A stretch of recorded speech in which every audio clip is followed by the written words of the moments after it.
नमस्कार, मैं हूं नेहा शर्मा। स्वागत है आपका कुंडली टीवी पर और मेरे साथ स्टूडियो में जुड़े हुए हैं नरेश कुमार जी। स्वागत है सर आपका। नमस्कार सर, जैसे 2024 की शुरुआत होने वाली है और जो 12 राशियां हैं उन पर कैसा प्रभाव रहेगा ये बातें हम करेंगे, लेकिन साथ ही साथ जो लोगों के मन में ज़्यादा बात चलती है वो शनि को लेकर चलती है कि शनि 2024 में हमारे लिए कैसे रहेंगे।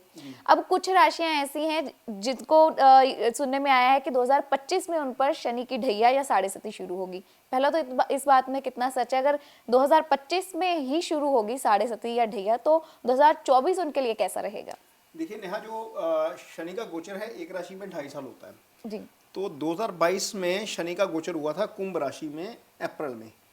उसके बाद 30 महीने का पीरियड है उसका एक राशि का, और इसी बीच मकर राशि में वक्री होकर 2022 में ही शनि आ गए थे। अब 2023 में 17 जनवरी को वो कुंभ राशि में गोचर कर रहे हैं और ये गोचर मार्च 2025 तक चलेगा। जी। तो कुंभ राशि में जब शनि का गोचर है तो जो मकर राशि है उसके ऊपर शनि की साढ़े साती का आखिरी फेज चल रहा है। जी। मीन राशि के ऊपर शुरू हो गया है 17 जनवरी से पहले, या आप मान लीजिए कि पिछले साल अप्रैल में ही शुरू हो गया था। बीच में वो मकर राशि में आ गए थे तो पिछले साल अप्रैल से ही हम उसको कंसिडर करेंगे राशि परिवर्तन, क्योंकि अप्रैल में हुआ था, बीच में वक्री हुए। लेकिन अभी फिलहाल जो मीन राशि है उसके ऊपर शनि की साढ़े साती का पहला फेज चल रहा है, मकर राशि जो है उसके ऊपर आखिरी फेज चल रहा है। जी।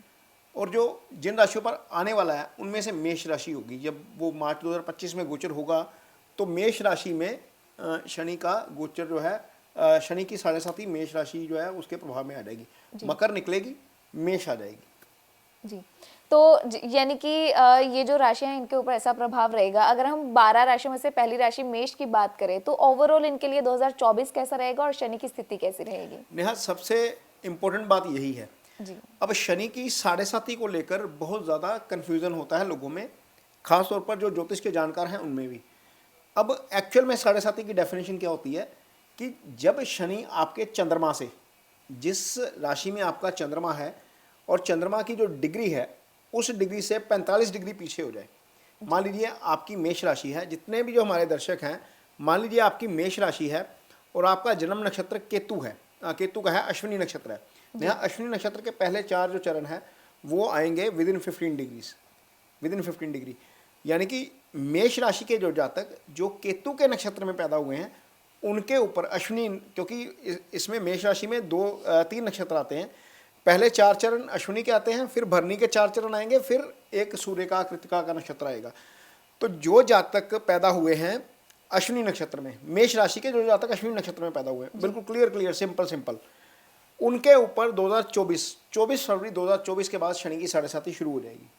ये क्लियर है।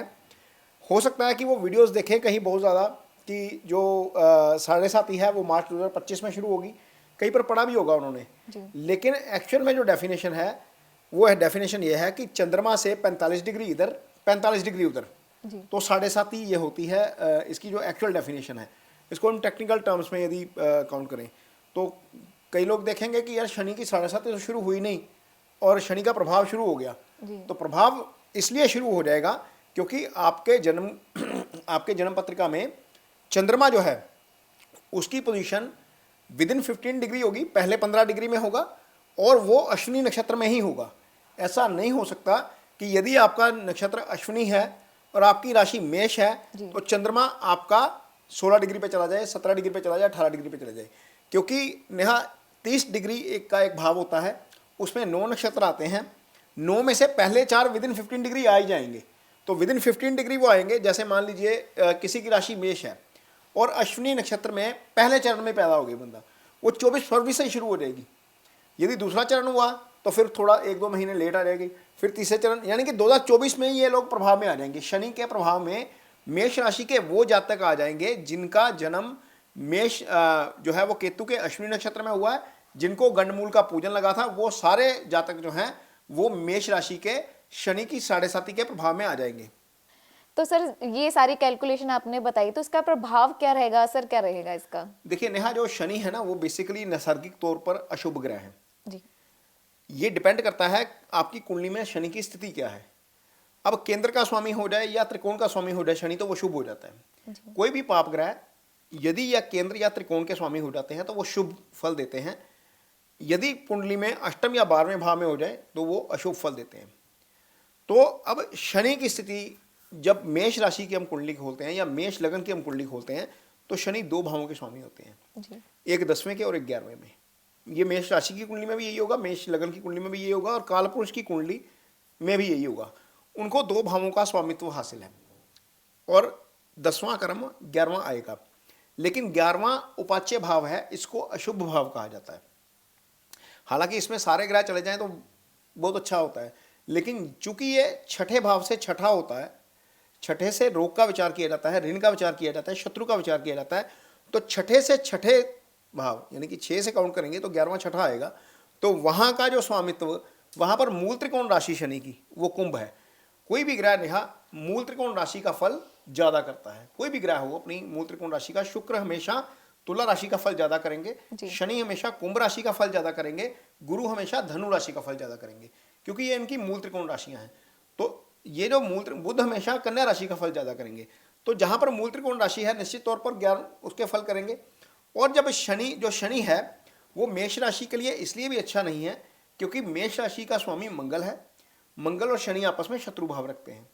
तो ये इसको हम ऐसे भी कैलकुलेट करें कि मेष राशि के लिए शनि का फल वैसे भी ज़्यादा अच्छे नहीं होते जी। 3 राशियां ऐसी हैं जिनके लिए शनि के फल ज़्यादा अच्छे नहीं होते। एक तो कर्क है, क्योंकि कर्क राशि के लिए शनि सप्तम के भी स्वामी हो जाते हैं, अष्टम के भी स्वामी हो जाते हैं। दूसरी सिंह है, कर्क के स्वामी चंद्रमा है, चंद्रमा और शनि की आपस में शत्रुता है। दूसरी राशि सिंह है, सिंह राशि में शनि छठे और 7वें दोनों के स्वामी हो जाते हैं, 7वां मार्ग स्थान है, छठा रोग ऋण शत्रु का स्थान है, और सूर्य के साथ भी शनि की शत्रुता है। ये 2 शत्रु, और तीसरे मंगल है। मंगल की जो एक राशि होती है वो अष्टम भाव में जाती है, मेष राशि। तो शनि जो है मंगल की राशि में अच्छे फल वैसे ही नहीं करते। अब चूंकि वो फायरी साइन है, ये नेचर भी देखते हैं इसकी, जैसे 4, 8, 12 राशियां होती हैं वो जल तत्व की राशियां हैं, कर्क राशि, वृश्चिक राशि या आपकी मीन राशि, ये जल तत्व की राशियां हैं। जल तत्व की राशियों में शनि ज्यादा नुकसान नहीं करेंगे 7.5 में। लेकिन जो फायरी साइन है, मेष राशि है, सिंह राशि है, धनु राशि है, राशि वो भी गुरु की है, देखिए मीन भी गुरु की है, लेकिन एक फायरी है एक वाटरी है। तो वाटरी साइन में ज्यादा असर नहीं करेंगे, फायरी साइन में असर करेंगे। तो मेष राशि के जातकों को क्योंकि इसका प्रभाव शुरू हो जाएगा तो थोड़ा सा देखने में मिल सकता है कि चीजें इनकी लाइफ में स्लो होनी शुरू हो सकती हैं, इसके रिजल्ट्स इनको स्लो मिलने, क्योंकि शनि मंदगामी ग्रह है, उसके रिजल्ट जो है वो स्लो होने शुरू हो जाएंगे। पूरा प्रभाव 2025 में मिलना शुरू होगा जब वो 12वें बैठेंगे और दूसरे भाव को प्रभावित करेंगे। जब 12वें बैठेंगे तो तीसरी दृष्टि दूसरे भाव में जाएगी, वो धन भाव है, एक दृष्टि छठे भाव में जाएगी, वो रोग ऋण शत्रु का भाव है, और एक दृष्टि जाएगी 9वें स्थान के ऊपर। शनि जब 12वें बैठेंगे तो ये 3 भावों को प्रभावित करते हैं। तो भाग्य का साथ मिलना कम होता है, धन में कमी होती है, रोग ऋण शत्रु का वाली स्थिति आती है। लेकिन चूंकि विदिन 45 डिग्री उसका प्रभाव शुरू हो जाएगा तो वो आगे जाकर वो ज्यादा पीक में चला जाएगा, जब वो अपने पूरी पावर में आ जाएंगे आगे जाकर, या राशि परिवर्तन कर लेंगे, 12 राशि में आ जाएंगे, सीधी दृष्टि देनी शुरू। अभी तो दृष्टि देनी नहीं शुरू करेंगे, अभी तो फिलहाल 11वें बैठे हैं लगन में, उसके ऊपर देखेंगे चंद्रमा को देखेंगे, 11वें बैठे हैं पंचम को देखेंगे, पंचम के फलों का नुकसान कर सकते हैं। 11वें बैठे हैं अष्टम को देखेंगे, अष्टम का नुकसान कर सकते हैं, रोग ऋण दुर्घटना चोट चपट हो सकती है। या पंचम में जिनके घर में संतान का वो चल रहा है, स्थिति चल रही है, वहां पर संतान को कष्ट हो सकता है।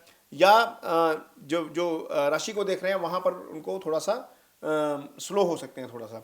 तो ये फल जो है मेष राशि के जातकों को 2024 में ही मिल सकते हैं शनि के। ये नहीं कि, हालांकि गोचर शुभ है, उसको देखेंगे तो 11वें भाव का गोचर शुभ होता है, लेकिन चूंकि डिग्री वाइज वो आगे आ जाएंगे, सिर्फ मेष राशि के उन जातकों के लिए मैं फिर कह रहा हूं जो केतु के नक्षत्र अश्विनी में पैदा हुए हैं, जो भरनी में पैदा हुए हैं उनके ऊपर प्रभाव नहीं पड़ेगा।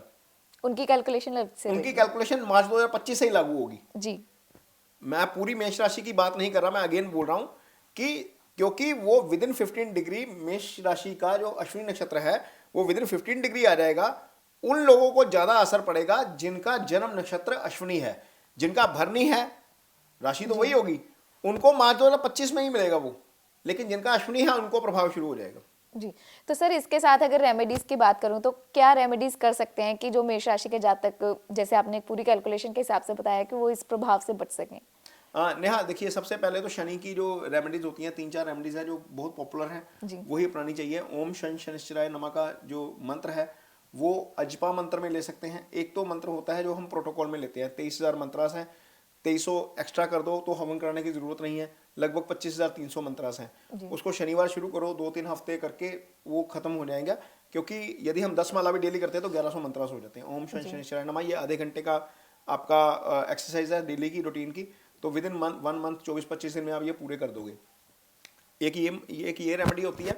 और इसको पूरा करने के बाद जब आप 25 दिन एक ही चीज़ को नरेट करते हो तो आपकी जुबान पे आ जाता है। फिर इसको हम अजपा मंत्र में ले सकते हैं। अजपा मंत्र जब आप कहीं पर जा रहे हो, चल रहे हो, सफ़र कर रहे हो तो वो अजपा मंत्र ले सकते हैं। दूसरा होता है शनि का जो है वो दान करना। शनि का दान नेहा शाम के समय करना है, और दान ऐसी जगह पर करिए जहाँ पर आपका दान इस्तेमाल हो जाए। काले तिल दान कर सकते हैं, काली दाल उड़द की होती है वो दान कर सकते हैं, या फिर शनि का जो है उसको शनि का पूजन करना, शनिदेव की आरती में भाग लेना और शनि शिला पर तेल अर्पित करना। तेल की क्वांटिटी कोई नहीं है, दाल की क्वांटिटी कोई नहीं है, जितनी अफोर्डेबिलिटी है उतना ही करना चाहिए, हद से ज़्यादा नहीं जाना चाहिए। कुछ लोग क्वांटिटी मेंशन कर देते हैं, किसी शास्त्र में क्वांटिटी नहीं लिखी गई है, क्योंकि यदि क्वांटिटी ही मेंशन करे शास्त्र तो फिर गरीब आदमी तो कर ही नहीं पाएगा कोई, है ना रेमेडी। तो उस हिसाब से जितनी आपकी कैपेसिटी है, जितनी आपकी योग्यता है, उस हिसाब से आप शनि का दान कर सकते हैं, शनि के मंत्रास कर सकते हैं।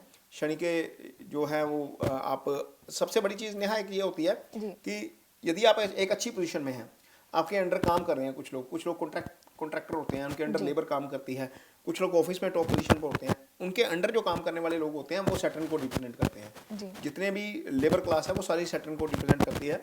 तो उन लोगों के साथ रिस्पेक्ट से पेश आना भी शनि की अच्छी रेमेडी है। तो ये 3 चीज़ें करेंगे तो शनि, क्योंकि कर्मफल के वो है दाता है, तो न्यायाधीश कहा जाता है इनको, तो अच्छा फल ही करेंगे, बहुत ज़्यादा खराब फल नहीं करते। लेकिन यदि आपके कर्म खराब हैं तो फिर 30 साल बाद जब शनि आते हैं तो वो सारे कर्मों का हिसाब जो है वो सेट कर जाते हैं। जी, तो ये था मेष राशि का हाल कि 2024 में उनके लिए शनि क्या कुछ लेकर आए हैं। नेक्स्ट एपिसोड में अगली राशि की बात करेंगे। धन्यवाद। नमस्कार।